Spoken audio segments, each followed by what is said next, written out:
Hello and welcome back to my channel. If you're new here, my name is Jessica Smith. I help you simplify home education so you can work wonders in your home.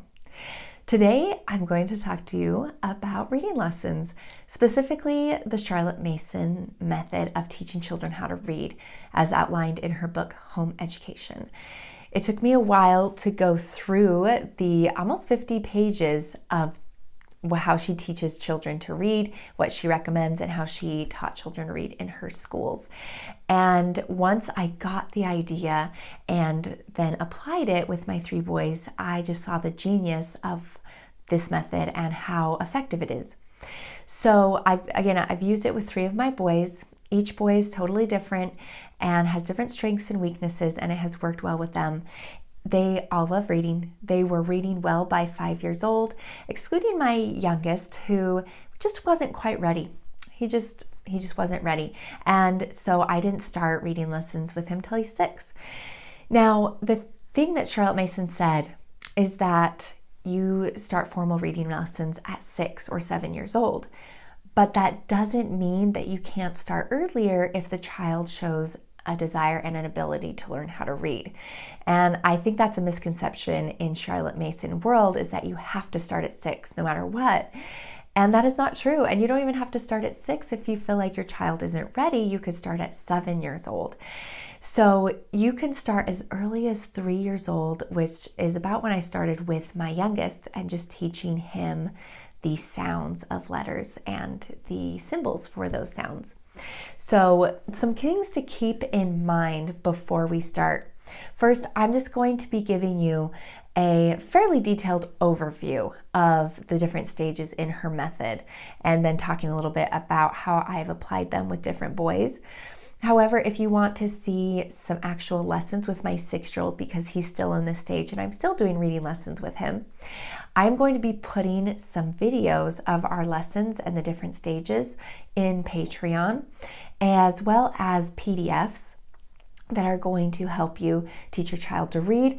I'm going to share all the information here in this video today, but if you're interested in seeing what this looks like in practice with a real child and getting those PDFs that you can print off, you can become a member of Patreon. It's only $5 a month, and it is just where I give a lot more details into the videos and the podcasts that I love to put out for everyone and for free. And it's a great way to support my work here.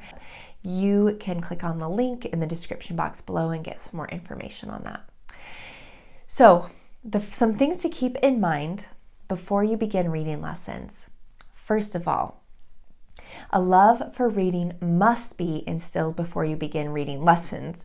And this means reading aloud to your child every day, or most every day, from birth. And I can tell you that it works well. You can begin when babies are young and read to them some awesome picture books or board books, or even just getting them used to hearing sounds or the human language and beautiful words. I love the book. Just to start out with, there's no cover because it is well loved. This is Nursery Rhymes, illustrated by Tommy DePaola. And it just has some fun illustrations and lots of nursery rhymes. So we start with that so they can hear lots of rhyming and rhythm. That's really important. And then you can move on to picture books that are a little bit longer, and just giving them that sense of love that comes with reading, and that bonding when you're sitting together, listening to beautiful words and ideas, and just get them loving reading. That has to come first. The second thing is that learning to read can be difficult. Only about 5% of children pick up on it naturally. The rest of us, the 95%, it just takes a little bit of time. It's a little bit more work. And also, multiple cognitive processes must be nurtured and matured before reading can take place. So eyes need to be able to track. They need to understand that words are just a symbol for something else. So lots of things need to come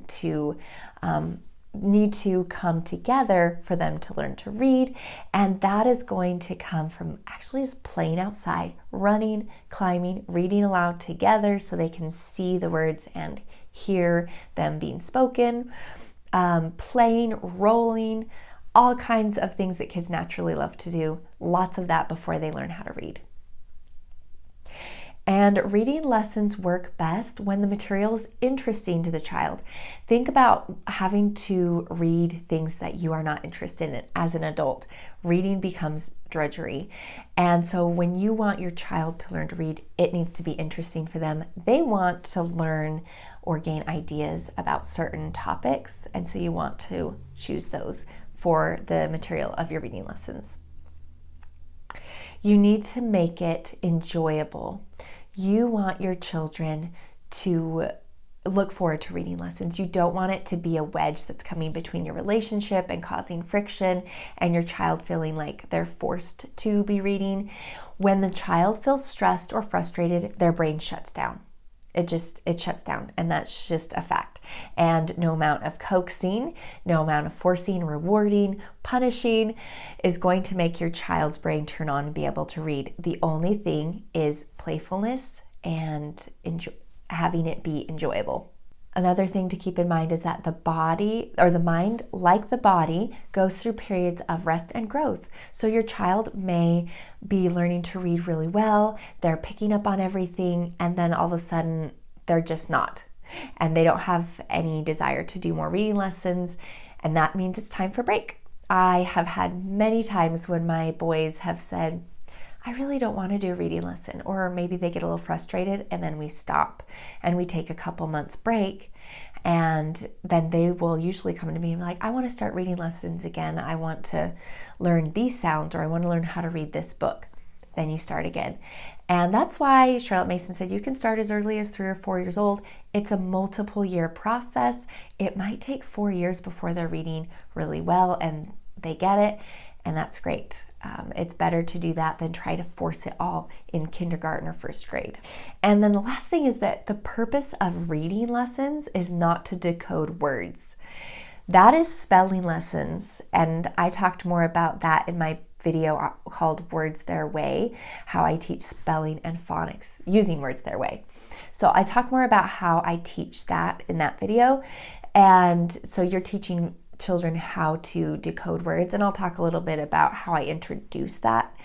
But reading lessons is teaching them how words come together in sentences and convey ideas. And you want your children to learn how to read for comprehension, not just decoding. And that's the beauty of Charlotte Mason's method, is that you are doing spelling lessons, which is phonics, learning how to decode words, learning spelling patterns.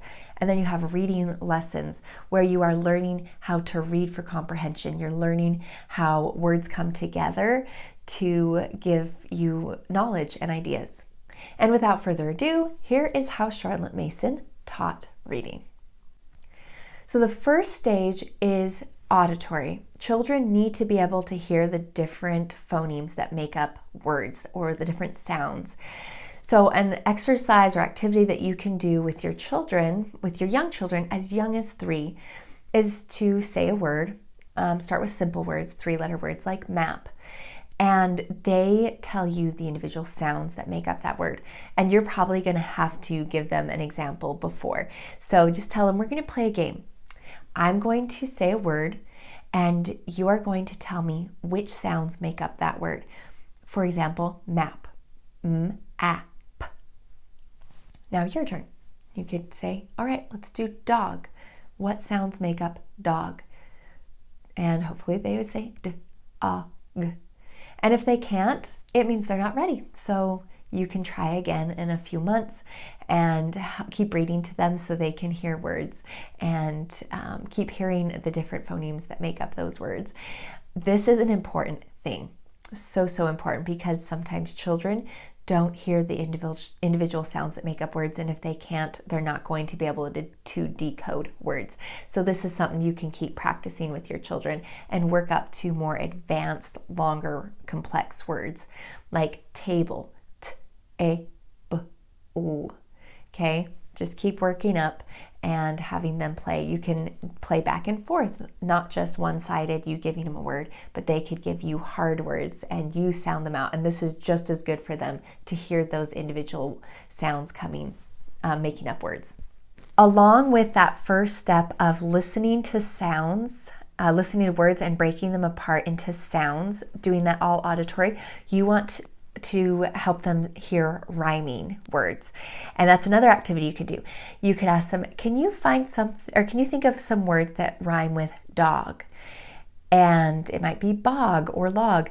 You want to be very careful, as a lot of the 4-letter obscenities rhyme with a lot of words, so just be careful with that. Maybe it doesn't bother you, they may not even pick up on it, but just be careful and be aware of that.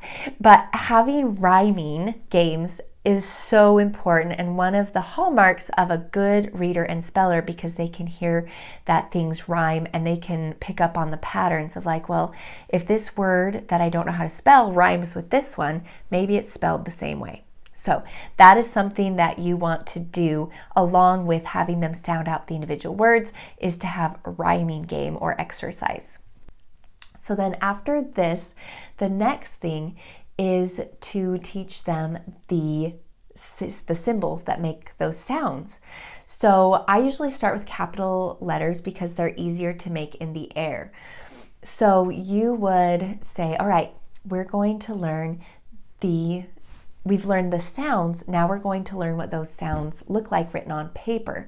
And I would use a chalkboard. You could use a big one on your wall or a small individual one, or even just a piece of paper and a pencil or crayon. So you would make the sound, or you make the letter and then say this is a. You don't need to start with the names of the letters, because the names of the letters really aren't going to help them learn how to sound out words. Something that you can teach them later, but first of all, teach them the short vowel sounds and the most common sounds for consonants. I recommend starting with the most common, easy to say sounds like and s and t. So you show them the letter on the chalkboard and you say this is and write it. You don't need to have them write it. You can have them do it in the air because they are visualizing it as they're saying it. And this is a very important multi-sensory approach to help them remember the shape of the letter connected with the sound of it. So as they write it in the air, have them say the sound And again, you can show them the correct way to write M. If they want, they can do it in the sand, in a little sand tray, outside in the dirt using a stick. Do not start with handwriting yet. Children need a lot of time to get the skills to hold a pencil correctly. So doing it in the air or with a stick or with their finger is the best practice. There are lots of fun ways you can do it. Shaving cream in a jelly roll pan, in a sandbox, in the dirt, in the air. The possibilities are endless. Just use their finger and a broad whole arm motion. So once you have gone through the entire alphabet and they know all the sounds, then you can start word building. So this is the third step. You are going to get a Montessori movable alphabet, bananagrams. So Charlotte Mason recommended word building exercises, and she recommends starting with at, just A and T, at, and showing your child that you can combine those two sounds to make a new word, at. And ask them, what does that mean? What does at mean? Maybe you could give them a sentence to show them using the word at and ask them, what does that mean? Then show them how you can take another sound, a k, a c, put that there and show them how you sound it out, k, at, and ask them, okay, I'm saying it slow, k, at, and then can you say it fast? Say those sounds fast all together, cat. And go through that using the AT and then just adding a new consonant to the beginning of it and have them do it. Okay, what about p? What happens when we add p to this at word? And keep doing that until they know that really well. Then move on to another middle vowel like short E sound or short I, short O, short U. Keep adding consonants to the beginning and the end and just have your children get the idea that you use sounds, individual sounds, to build words. So the fourth stage, after children learn that words are made up of individual sounds, then I start word sorts. And I start with words their way, word sorts for within word pattern spellers. And again, I go into detail about all of this in my Spelling and Phonics Using Words Their Way YouTube video. You can learn more about how I do word sorts in that video. So I won't go into detail, but I just wanted to let you know that I start with the within word patterns. That's the book I start with after they know how to put words together. And then you want to introduce the long vowel sound. And a just simple way to introduce long vowel sounds is just to tell them when there's an E at the end, it makes the vowel say its name. And it's just, you can use the Montessori Moveable Alphabet to just show them how when you add an E, then it just makes it sound different. And then you can start using the word sorts that show short vowels versus long vowels. So that is the fourth stage. And once they understand that, then we begin reading lessons. And these will be spelling lessons, which I do every other day. So Monday, Wednesday, Friday, I do the word sorts. And then Tuesday and Thursday, we do reading lessons. So the fifth stage or step is to start reading lessons. And as I mentioned before, reading lessons are to teach children how words are put together to convey ideas and how to read well for comprehension. So I like to use some books that we have read since infancy. I love Read Aloud Rhymes for the very young, and then the nursery rhyme book that I showed you earlier. These are very well-loved books. And I pick a poem or a nursery rhyme from one of those books, that one that I know that they have read and they've loved. You could also use something like a scripture or song lyrics from one of their favorite songs. I print them out and I cut them out into little pieces of paper. And then I show my son, hey, this is a word. Let's say one that I always start with is Mix a Pancake, poem by Christina Rossetti. Mix a pancake, stir a pancake, pop it in the pan. So I say, okay, this word, and I would start with the most interesting word, pancake. And if they have been doing short vowels, like short vowel and long vowel for A, they're going to see there's a pan and a cake. They're going to know those words right away. So I say, this word is pancake. Can you find other pancakes? Pancake word strips. So he'll look for those, and then we'll put over on the side, and I'll say this word, the A is actually, we say like a dog, a cat, or I am a mommy, right? So you just teach him quickly, like that's can you find all the us? So he'll find all the us, puts that in a pile, and go through and teach him all the words. Then you want to take those words, and I would start putting them in a sentence. So I would say, okay, mix a pancake. And I would put those together and I'd say, okay, can you read this? We start here on this side, the left side, and we go this way. And if you've been reading aloud to them for any amount of time, they're going to know that you start from the left side and go to the right and then top to bottom. So this is what you're teaching them right now. So you'd say, okay, we start with mix, and then what does this one say, right? And then pancake. Then you do the next sentence, stir a pancake. So you put those word strips into that sentence and then stir a pancake. And you can ask them, all right, what does that mean? Can you show me what that means? Mix a pancake, stir a pancake, and then pop it in a pan. And ask them, what does that mean? You want them to learn, oh, this is an idea. This person, I'm saying I'm mixing a pancake, I'm stirring a pancake, and I'm popping it in the pan. So you're teaching them reading comprehension, that we're putting these words together to form an idea or a story. And then you go through the whole poem, and pretty soon they can read the whole poem. Then I would show them that in the book and say, okay, you're going to read this from the book, and go to the page that if I can find the page, just find the page with that poem or that nursery rhyme and have them read it from the book.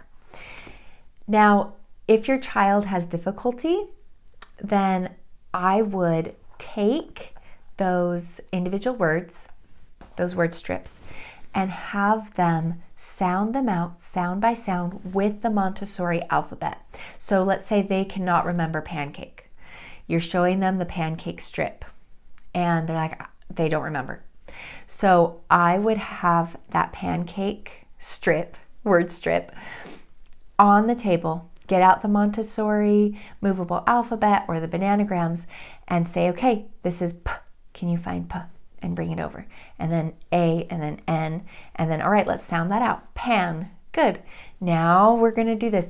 And do that with each word in the poem until they can recognize it and pull out all the mixes or all the pancakes and recognize it immediately. This is a multisensory approach that you have to do, especially if your child is dyslexic. They need to be able to use those words and physically make words with those sounds. So that is what I would do if your child's having difficulty. So there's an end, right? After they have read that poem using those strips, have them make their own words or their own sentences, with those word strips. My boys love this, and this is what makes reading lessons Theo has made this interesting sentence. Will you read it for us, Theo? They get to make silly sentences with those word strips and then read them together. So after you have done that, then get a new poem, a new song lyric, a new scripture, or even a line from a book that they love. Something that is interesting to them. And do the same process. So that is something that he loves. You don't have to do this for all the words in the English language. You're not going to have to print off word strips for every word and teach them manually every word.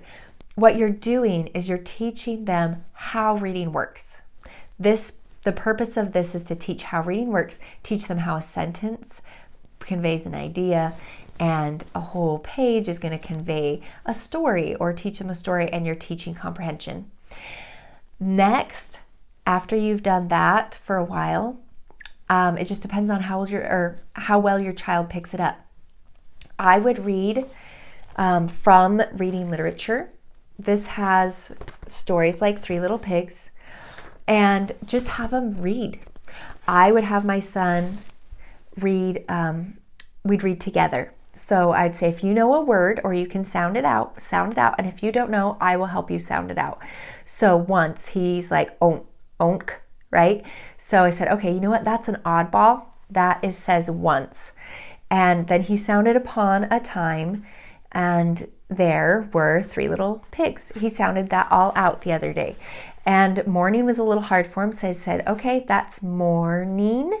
The ing at the end of the word makes an ing sound.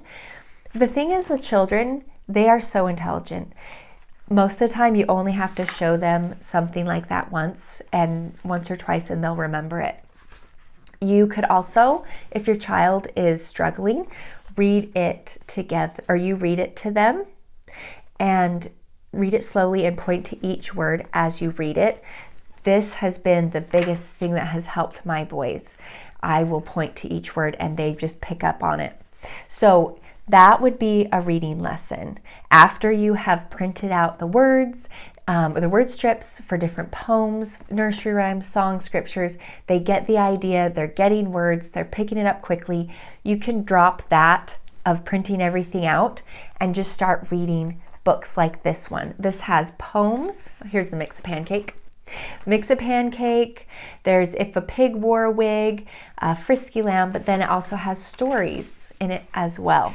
So that is a reading lesson, reading some of these books. And once they get good at reading this book, there's a first, second, I believe there's a third reader. It might just be primer, first and second. But these are great. These are a great place to start. Aesop's Fables is also a good place to start with reading because they're very short. And then once your child knows how to read that, you can read their lesson books together. I would recommend reading them together so that if your child stumbles on a word, you can help them out. Like, oh, this is how we sound this out. So you are doing those those reading lessons 2 days a week. You're doing the words their way 3 days a week. And I can guarantee you that your child is going to be an excellent reader and speller with those two methods combined. They are working together harmoniously to help them learn spelling patterns, and they will be able to apply that to their reading lessons. I don't recommend only reading the easy reader books or the books that are full of 3-letter words. I highly recommend starting with books that have large and interesting words. And Charlotte Mason said that the larger the word, the easier it is to recognize. And I have found that to be true. My boys struggled reading the books that are made up of only 3-letter words because they all look the same. When they're reading butterfly, it is a much longer, more unique word than pup, cup, sup, all those in one sentence. So I recommend starting with books your children are interested in reading and using those for the reading lessons 2 days a week, or their school books, and you are reading together with them. And then on the other days of the week, they are learning the different patterns of words and those spelling, the spelling patterns. And so they're going to be able to decode words that they don't know and how to spell words that they don't know. And that is how I've taught all 3 of my boys to read. Has been wildly successful for my family and all of my boys and their individual personalities. I have tried to keep this as simple and concise as possible. There's a lot to talk about. There's a lot to take in. I may have missed something, or maybe I didn't clarify something enough. So if you have any questions, leave them in the comment section below. And if you like this video, don't forget to like and subscribe. This is the best way to support me. And if you know of a mom that is learning or that is teaching her child to read, maybe send this her way to help her out.